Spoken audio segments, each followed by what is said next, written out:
আপনি কাকে আপনার প্রতিদ্বন্দ্বী মনে করেন? Tom Cruise. অভিনয়ে কাকে অনুসরণ করেন? আমি নিজেকে।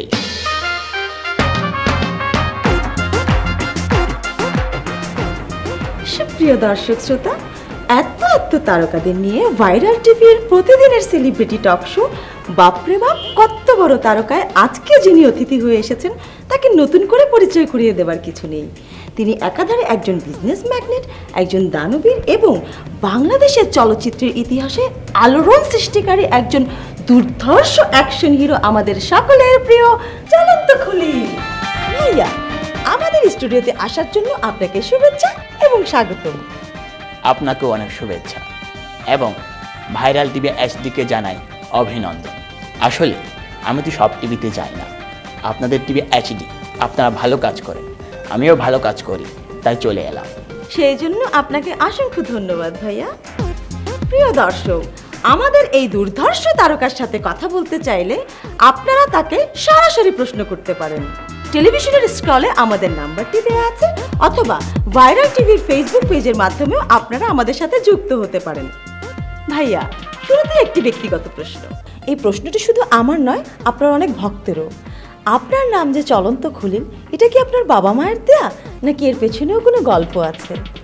মিথ্যে বলে লাভ নেই, সত্য বলতে কি, বাবা আমার নাম দিয়েছিল মোহাম্মদ আব্দুল খলিল, কিন্তু যখন আমি হার্ভার্ডে ছিলাম। সরি ভাইয়া, কোথায় ছিলেন? Harvard university, world class, number 1। আপনি কি হার্ভার্ড ইউনিভার্সিটির কথা বলছেন? ওটা আপনারা বলেন, আমরা যারা হার্ভার্ডে পড়ালেখা করেছি তারা হার্ভার্ডকে হার্ভার্ডেই বলি। ও বুঝতে পেরেছি ভাইয়া।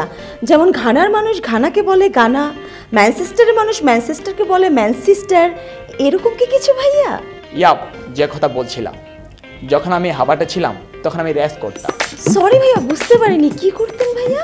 Horse race. Horse race. আমি যখন হর্স রেস করতাম আমার স্পিড ছিল 100 কিলো পার আওয়ার।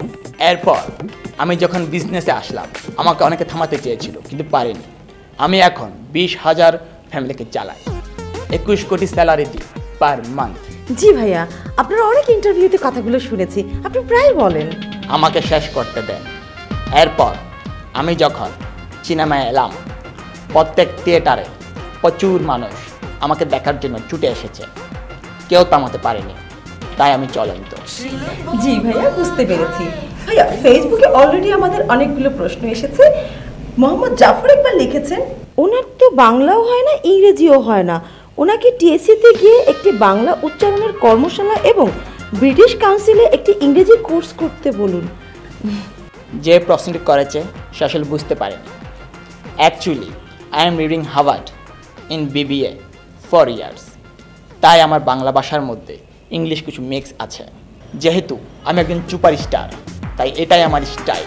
জি ভাইয়া, আপনি ঠিকই বলেছেন। আপনার উচ্চারণের এই বিশেষ স্টাইলের কারণেই হয়তো আপনার সিনেমা মুক্তি পেলে ইউনিভার্সিটির স্টুডেন্টরাও হুমড়ি খেয়ে পড়ে শুধুমাত্র আপনার কথা শোনার জন্য। কিন্তু ভাইয়া, নিন্দুকেরা বলে আপনি নাকি টাকার জোরে হিরো হয়েছেন। আপনি যদি হিরো না হয়ে শুধু প্রডিউসার হতেন, তাহলে নাকি এই বাংলা সিনেমার ইন্ডাস্ট্রির জন্য অনেক ভালো কিছু হতো।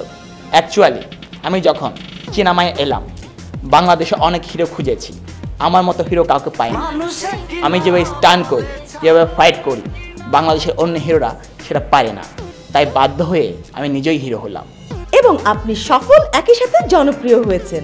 ভাইয়া, আমরা আমাদের অনুষ্ঠানের একেবারে শেষ পর্যায়ে চলে এসেছি।